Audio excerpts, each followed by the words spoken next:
السلام عليكم ورحمة الله وبركاته. وبلين خيالمان أورومو وردفتوتا هوي بلسم ما يوتوب أكم جفتن نجيني سم بدادا جنة نجيني بدادا متي نجيني فيادا أكفلت نجرا هاتو أرى وبليتين تيسن هوي بلسم ما وان هاري سني كبدين سني لفجرا وان هاري خنا أكيرا فيدمتن أبدين كوا akkasumatti warri channel hawii bilisummaati faaraa taatan subscribe share like godhuudhaan nu jajjabeessaa isiniin jecha yaada komii fi deeggarsa qabdanis akkasumatti kommentiidhaan nu barreessaa isiniin jecha obboleen kiyya wannin haareen arreessinii qabadhee dhufee jiru miidhagina rifeensaati. miidhagina rifeensa keenya rifeensi keenya forfor qaba rifeensi keenya mataan keenya nu nyaata akkasumatti rifeensi keenya nuuf lallaafachuu dide nuraa jajjabaata akkasumatti rifeensi keenya akka nu bareedu ni feena waan kana hunda waan nuraa jijjiiru rifeensa keenya kan nu laafisu forfor kan dhabamsiisu akkasumatti lafee sammuu keenyaatii fi rifeensa keenyaafis waan fayyaa isinii qabadheen isinii dhufee jira inna faana turaa jechuun dhaamsa kootii amma gama gartee tilmaama waan nu fayyadu sanitti isinii bu'a nafaana tura kuni killee yookaan hanqaaquu jaama afaan oromootti killee yookaan hanqaaquu isa kana fayyadamna inni kuni mataa keenyaaf pirootiina mataa rifeensa keenyaaf kanna akkasumatti nafaqaa viitaamina akkuma qaama keenyaaf qabu rifeensa keenyaafis qaba jechuudha qulqullina rifeensa keenyaatiif nu fayyada laafiinsa rifeensa keenyaatiif killeen hedduu takka nu fayyaddi jechuudha.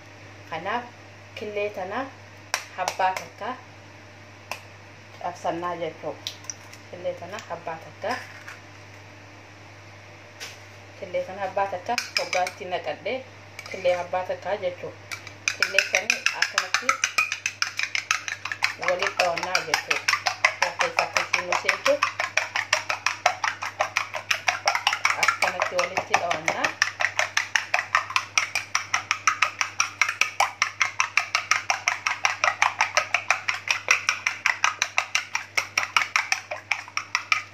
killee habbaa takkitti eegaan akkanatti walitti dha'een booda waliin ani itti idoodhaaf barbaadu zeyzeetoon jechuudha. Zeyzeetoon rifeensa keenyaaf killee buqqee mataa keenyaatiif hedduu takka barbaachisaadha. Fayyaa keenyaaf zeyzeetoon nyaachuus yoo ta'e akkasumatti dibata rifeensa keenyaatiif fi buqqee keenya sammuu keenyaaf hedduu waan gaariiti. Zeyzeetoon akka gaariitti fayyadama. Zeyta biqiltuurraa tolfamu fayyadamuun hedduu takka nu gargaara. Ilmaan Oromoo fayyadamaan isiniin jaa amma killee kanatti zeytuun kana maankaa kana lamaan itti naqadhaa jechuudha. Zeytuun maankaa lama zeytuun maankaa lamaa fi killee akkatti walitti dhaabaa jechuudha. Akkatti walitti laaqadhaa. Obboleen kiyya qeqqaalii ilmaan Oromoo waan nu fayyadee itti fayyadamnee nu fayyadee isiniif qooduudhaaf qopheessinee jirra. Akka nu waliin qooddattan isinis abdii qabna. Akka nu jajjabeessitanis abdii isinirraa qabna jechuudha. Amma killee fi zeyzeetunii walitti dhiyeessanitti maal idahanna zabaadii jechuudha. Zabaadii yookaan aannan itittuu jechuudha. Zabaadii jechuudha. Zabaadii beekan ijoolleen lafa arabaa jirtan akkasuma ijoolleen warri biyya faranjii jirtan zabaadii hedduu takka beekan. Zabaadiin aannan itittuu jechuudha. Itittuu yookaan itittuu kan itittuutiin beekaa itittuudha. Itittuu tana habbaa takka itti naqannaa jechuudha. Itittuu tana habbaa takka. Itittuu tana habbaa takka itti naqannaa akkasii waliin laaqannaa jechuudha. Killee fi zabaadii fi zeytuun waliin laaqannaa jechuudha. Akkasii wal keessa dhawannaa.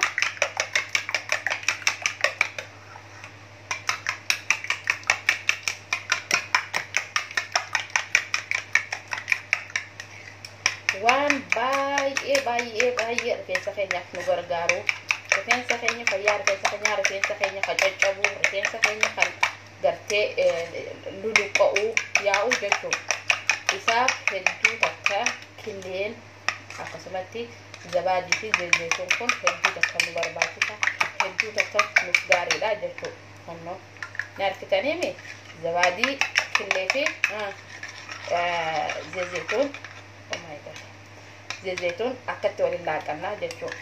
Akkanatti waliin laaqanne eega waliin laaqanneen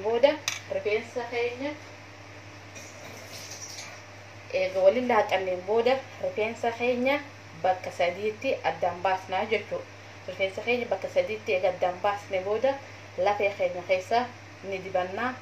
Hoggaa isa dibnu cinaa takkaas yeroo takka cinaa bakka sadeenu akkasitti dibannaa.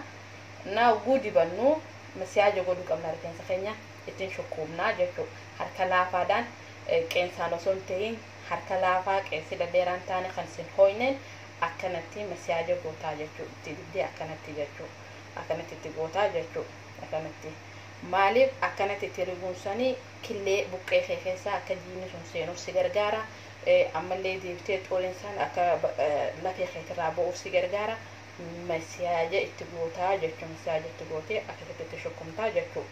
Sanii galee kanaafuu obboleeyyan kiyya ilmaan Oromoo qaqqaalii ilmaan Ayyaa waan na fayyade kaniin ani isinii qoode kana naa waliin qooddadhaa. Hedduu nu fayyadaa.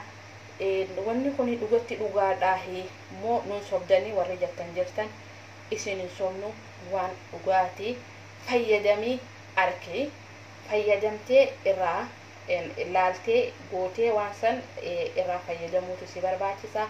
Obboleeyyan kiyya dadheeraas jenne dhalaan jarree hin jenne hundi keessanuu irraa fayyadamtan abdiin qaba.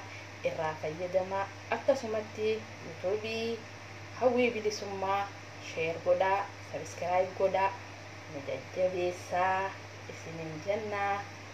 Galatoomaa ulfaadhaa nafaana turuu keessaniif hedduu takka ulfaadhaan isiniin jaa galatoomaa.